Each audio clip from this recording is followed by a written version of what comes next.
Hello ladies and gentlemen, welcome to Mixed Bag of Wrestling.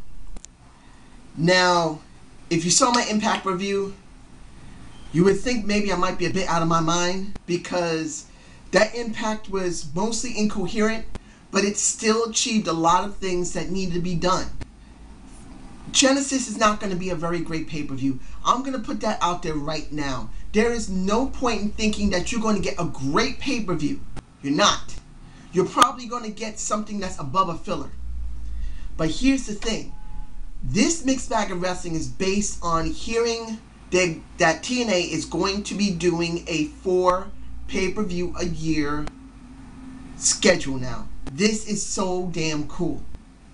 I said in how to construct my own promotion, I said either three or 4 pay-per-views a year for my promotion. I would say between every 4 months to have a pay-per-view, or every 3 months, counting on which amount of pay-per-views I would have. If I had 4 pay-per-views, I would do a 3-month period. If I had 3 pay-per-views, I would do a 4-month period to allow my characters in my storylines to really grow. The WWE, well, actually the WWF, because I understand that WWE doesn't want to be known as World Wrestling Entertainment.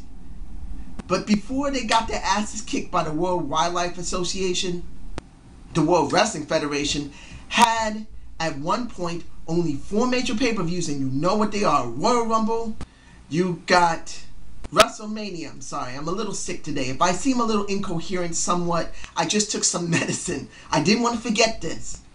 I didn't want to be, out of my head by the time a Genesis comes around. I may not remember what I'm thinking about right now and what I wrote. So I'm trying to be as coherent as possible, so stick with me. So we know we got Royal Rumble, Genesis. What am I saying? I'm getting, like I said, I took some strong medicine today. I'm sorry. Nah, I won't turn this off. I'll keep going with it. I need to learn. I'm sorry. You know what the pay-per-views are for the WWE in the beginning when it was the WWF. Now the thing is right now, since TNA is going to be doing the same thing they used to do almost 20 to 25 years ago from the WWF, this is a good thing for TNA. But the thing that many people are not going to get, the thing that people are not going to get right now, I don't know if this is casual or Mark. I'm sure that the Marks will figure this out, and they already have. But the thing is that this first schedule is not going to be perfect. And in fact, it may be quite sloppy. How do I mean by that? Look, many people who are working for TNA used to work for WWE/WWF. But they haven't done a schedule like this in a long time. So storytelling is way different now than it was over 20 to 30 years ago. It is. Between 26 to 28 years ago, storytelling was very different. The writers they have right now are going to have to step up their game. Right now, they didn't have to worry so much. They do little bits here, little bits there, little bits, like sprinkling a little bit of special seasoning on their food. Not putting the real stuff in, not giving the strong paprika, not giving the strong type of vinegar and garlic and onion, stuff that will make your nose just run. If you're eating something like curry chicken and you want the good curry chicken, that's usually pretty hot, but also very spicy. That's the kind of stuff that, I'm sorry to say, that some people, their noses will run to it if they're not used to it. I was one of them when I first started. I can eat African food. That's a story all in itself. I've eaten food from people who came from Ghana, strong African food, not the mild, the real strong one, which will make your eyes water, make you scream for water. I spent most of the time not drinking much water. Most of the people grabbing for water, drinking it down. I maybe drink half a cup. So that's got to tell you, I can handle some spice. But this is not the point. The point is that now the writers must learn how to really open up their creative juices, because it's been really confined right now. They had hardly any time to really write what they really wanted to write, or actually could write. What I mean by could write, some of these writers suck, but others who are quite good have never been able to be open-ended. They always was very confined because they don't have much time. Look at James Storm. James Storm could have had a better character with better storylines if they had time to really open up the floodgates of their imagination. They have less than a few days to come up with some of these concepts and maybe about a week to implement it. That never gets anywhere. That's the reason why they switched from a monthly pay-per-view schedule to a 4-year pay-per-view schedule, because now within 3 months they can get a huge body of work that will interest people. Look at how things are now. WWE's storylines suck. I made a video, my debate of the week, on who should The Rock face after he wins the Royal Rumble. If he does win the Royal Rumble and win the belt, should he go after Undertaker? This is in the same category. I said it clearly in that video. I may actually connect it to this. That simply, if they don't structure this properly, the match could be great. Just like it was Triple H number 2 and Triple H number 3. Good matches, but the builds were terrible. No one had that much interest, but they still loved the match. Think about what would happen if they had the right build for that. It would have been epic. But they didn't do it, because they didn't give themselves enough time to do the work. TNA is going to be doing this. Like I said, James Storm could have had a way better build with a better character if he had more time to work with it. And they have more time to build for it, but they never do. Now, I believe that this is going to be a great thing for TNA. Does it mean that they can still screw this up? Yes, they can. They can still totally botch up everybody's storylines, character development, and how they want to structure it to going into their pay-per-views. Easily could screw up the pooch with this. They could screw it up. But if they do it well, by 2014, we will have a way better product in WWE, and maybe, just maybe, WWE will think, oh shit, they're getting huge ratings over us in their shareholdings for their show and shareholdings for their pay-per-view, which is both the same, but still they break it down so you know the difference. But still, the WWE may just get, Vince may get shaken by his daughter with the big tits, Stephanie, go, Dad, look at what's going on. They're kicking our ass. We need to reduce our pay-per-views. And then maybe at near 70, Vincent Kennedy McMahon, who always says, you're fired. Come kiss my ass and I'm dropping my pants. Mr. McMahon, the greatest heel that existed in WWE, may finally figure it out that he made way too many pay-per-views and that he has been devoting way too much to WWE Studios, to Linda's campaign, and all the other shows that's currently out there. Saturday Morning Slam should not be there. I can say they can keep Wednesday Night Main Event if they structure it right. But the other one, no. Slendering down your product will actually make it better for people to be interested in. They're saturating everything. Now with Twitter, now with Facebook, now basically with YouTube. Oh my, too much on YouTube. Slim this down a little bit.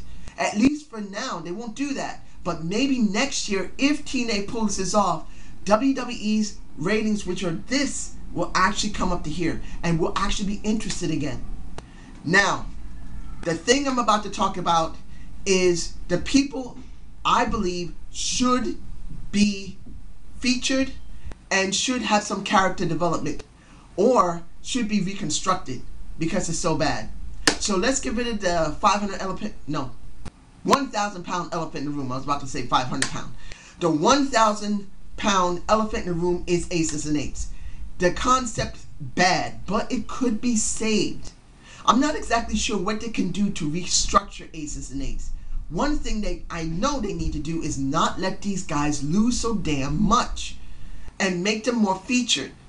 When D-Von was going after the TV title, it was alright for that pay-per-view that had happened in 2012, because you really need to try and bring up Hardy. Need to work with Aries. Don't let Aces and Eights take away the steam from both of them. That was alright. When D-Von won, it was fine. But they never pushed beyond that. They never tried to go after the Tag Team Championship. They didn't go after the X Division Championship. I know that's saying, wait, X Division? You gotta be kidding. No! If you want total power in the company, get all the fucking belts. Get the X Division title. I know it's an undercard belt, but it'll still be alright. Get the TV title. Get the television title. You already know that. TV title. Get the world title. get all the belts and you have all the power. You could say a lot about what happened with Immortal. Yes, Immortal was a disaster, couldn't stand it, but they structured it well enough that they won all the belts. Look what happened with Fortune and Immortal. They had almost every belt except for the X Division. And then eventually they did get it with Abyss. So they had practically all the belts at different times, but still they had the belts. So they had some level of power. And this is what was necessary and needed. Aces and Eights need to stop losing and then go after more than one title. That's at least what I believe would be the first step. I just don't know what else can be done. I know they need to do more reveals and show who the boss is. And hopefully it's a good person that's in it that we wouldn't expect. Or if it is, maybe it'll be structured properly. That's what I believe that needs to be done with Aces and Eights. If you believe more can be done, leave a comment below. I really would like to... Sorry. Like I said, I'm not feeling well. But leave a comment below. Tell me what you believe would be good for many of the people I'm suggesting right now, and including Aces and Eights. Who should be featured? Who shouldn't be featured? What do you believe?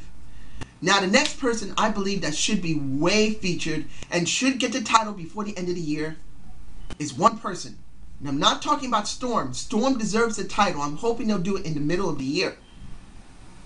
But there should be someone, if it's not in 2013, let it be in 2014. The person, Samoa Joe. Samoa Joe, if I remember correctly, has not really had the title in a very long time, or if ever. Give him the title. He's becoming very over with the crowd as a betweener. That's how I feel about it. He is a betweener. He's doing very well. Look what happened in the steel cage match. He was the one who was the most brightly lit in that steel cage match. He was the one that was shining. It wasn't Angle. It wasn't Mike Knox. It wasn't Devon. It was him. So let him have the title. Eventually, if it's not this year, let him have it next year. I don't want to see him get the television title again. He doesn't need it.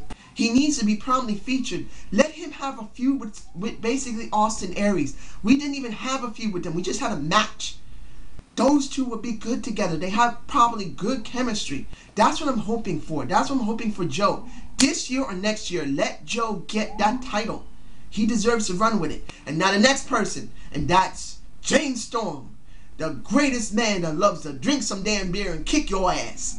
James Storm has not been fully structured at the end of 2012. I know he was doing really well, but he never got the title from Rude. He didn't. The Rude and Storm match that was supposed to let finally Rude have his defining... No, not Rude, I'm sorry.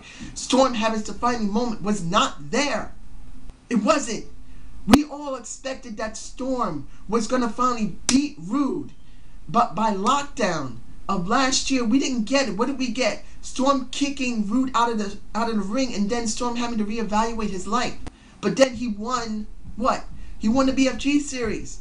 But then he still didn't win back the title. He didn't get nothing. So what do we get here? We get a character who has great potential, stuck in neutral. Storm needs to be finally presented properly. That must mean the only thing that can be done is Rude and Storm must finally have that match. So that means Rude must get that title back, even if it's short term. And Rude is another character that needs some more work. Rude can be not just a great main eventer, he can be a great heel that does not need, he doesn't need to be a chicken shit. Let him be like a Kurt Angle back in the early 2000s where he kicked your ass and wasn't scared as a chicken shit. Let him do it. I really believe that he would be great. He would make things work in that position. Now, Austin Aries right now as a heel isn't bad, but eventually I believe he needs to turn face. And while these 4 pay-per-views are going on, you can structure him more properly. You can structure a huge amount of people properly. Here's another example that really needs to be structured properly. And we just had a match and had a dance and had a dirty dancing moment with a kiss that knocked a woman unconscious, which is Rob Terry, Robbie T. He's now being pushed. This is a golden opportunity for TNA to actually start pushing him in the next pay-per-view other than this one. Have Rob Terry start growing back up. He had the TV title at one point in 2009 and 2010, ladies and gentlemen. And after he met Robbie E, dead. Let him go back and do like a redemption thing of Jeff Hardy. But it doesn't need to be that severe. Just let him start rising again. He can go back in the TV title and then springboard into the world title scene. Here's another one that should be pushed, hopefully properly. It's already been doing. That is Matt Morgan. They screwed up last year with him and Crimson. Now let's hope things are better with Matt Morgan after Genesis. If they let them win the title, split them off after a while, and then finally let Matt Morgan finally get the world title that he deserves. Now, after hearing all this, you're saying, wait a minute, there's so many people you're saying you should be getting the world title. How the hell are you going to fit them all in? You can't. If you structure the storylines properly, like I said earlier with basically the writers, now that they're going to have more time to work on characters, you could actually have multiple, at least this year, multiple changes of the title. At least 2 other than the 4 that will be done in these pay-per-views. 6 title changes can be done within 1 year. Just 6. Not 16 that they have most of the time. 6 changes can be done as long as they're structured properly. I know that's a lot, and I'm sure I'm going to be told by other people, man, you're wrong. Maybe I am. But think about it for a minute. A Robert Roode can get the title well before Lockdown. Have his match with James Storm at Lockdown. And James Storm can have the title for 4 months, counting the month that he wins that title. Then goes into the next one. Defend his title. Could still keep it. But then after that pay-per-view is over, if it's necessary for him to drop it, he could drop it to the right person, and then that person can take it into the next pay-per-view. It could be done, people. I'm not saying it's going to be easy, and maybe 6 changes might not be wise at all. Maybe 3 changes this year could be done, and it could be done with the most prominent people. It could be done with Storm. It could be done with Matt Morgan. It could be. You could actually have another person that I'm not going to really put in here, but he could also get it. Bully Ray could get it. If he's structured properly through parts of the year, he could get it. So think about it for a minute. This could be wonderful for TNA. Having this four pay-per-view schedule for the year is so good as long as they do it right. Look at what we got for the knockouts. This could be finally the time for Mickie Jane to finally turn heel. I would love to see the lesbian heel Mickie Jane.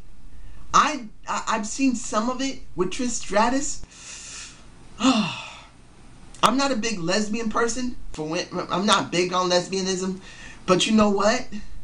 I'm beginning to really change my mind thinking about Mickie Jane turning heel and becoming a lesbian. That Powhatan, her name of her tribe, Powhatan, this beautiful Native American Powhatan Indian woman is so damn hot. Beautiful. She doesn't need to have big tits to be sexy. She's gorgeous as she is. I love her. But I can't stand that she's been a face for how many years? Since 2000 and what? She was a face in WWE.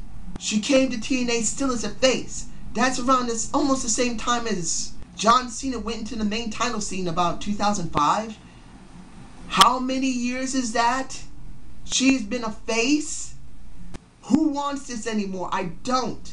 I want to see her change. Let her finally have a heel turn.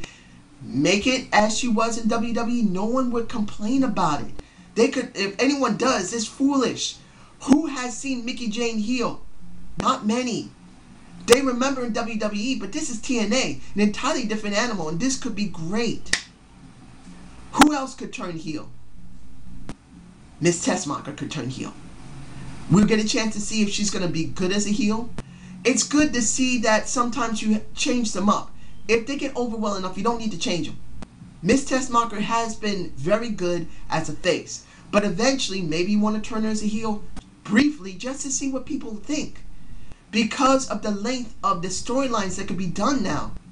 This is a chance to actually experiment. Really experiment. Instead of just going with it because you just went with it.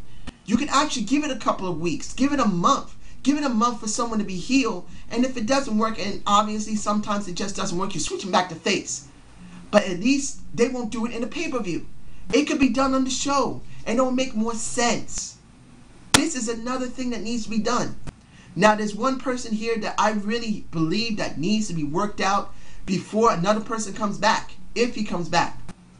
Zema Ion. Zema Ion right now, excuse me. Zema Ion right now is not been structured properly. Now, still, I believe there's still some talk that Jesse Sorensen is coming back. Now, Jesse's coming back. We need Zema Ion. If I'm pronouncing Jesse Sorensen's name wrong, I'm really sorry. Some reason I think I'm saying the wrong name. But if I am saying it right, Zema Ion needs to be structured properly. This is the perfect time for him to start getting structured. Because if Jesse comes and he faces him now in the condition he's in, what do we got? Nothing. He needs to be structured properly so we can get that face over and get him into the main title scene too. The best thing right now is to get a lot of people who have been stuck in the same places up. Get them out of the spinning wheel and get them up so they can finally make the roster more better. Because they're no better than WWE right now. You got John Cena. You got Randy Orton. You got Sheamus. Who else? Rey Mysterio. And that's all the main eventers you got that are faces. I'm not talking about Miz right now because it's a question if he's going to be a main eventer or a mid-carder. But right now, those are the main eventers you got. And problem is, that's not enough for a show. You need more people than that. And the problem is, most of the time, Rey's not there. He's still out. He's out with Sin Cara. So, with TNA, they got the same problem. Even though you just brought up an Austin Aries, yes. You brought up a Robert Roode, yes. Which is great. James Storm, yes. You brought him up. Now also Jeff Hardy. But that's two faces and two heels. Is that enough for a show? No. Really? This is the best time to restructure all these people. If people believe that this is a bad move for TNA, really think about this. This is a perfect opportunity to show WWE a proper running promotion. Yes, if it's still yearly, every year they keep going, they're not going to stop. Like the Slug Daddy has suggested in his 12 steps for the WWE to get better. I really believe that they're not going to stop doing a 1 year to another to another. They're not going to take a break and do like seasonal. It would be great if they did. We would get interested even more. But since they have to still do it like this and want to do it like this, by doing this, 4 pay-per-views a year will really focus the product so much better that we will finally get what we've been screaming for. A wrestling promotion that will be interesting, that will show the other wrestling promotions what the right mess is, and maybe restructure them into being better. So I hope you like this mixed bag of wrestling. Subscribe and comment to ZANE'S. Sorry, I am sick. Woo! Subscribe and comment to ZANE'S View. I will hopefully get my SmackDown review done soon and see if I can do a prediction. Well, I hope you enjoyed this and have a good night.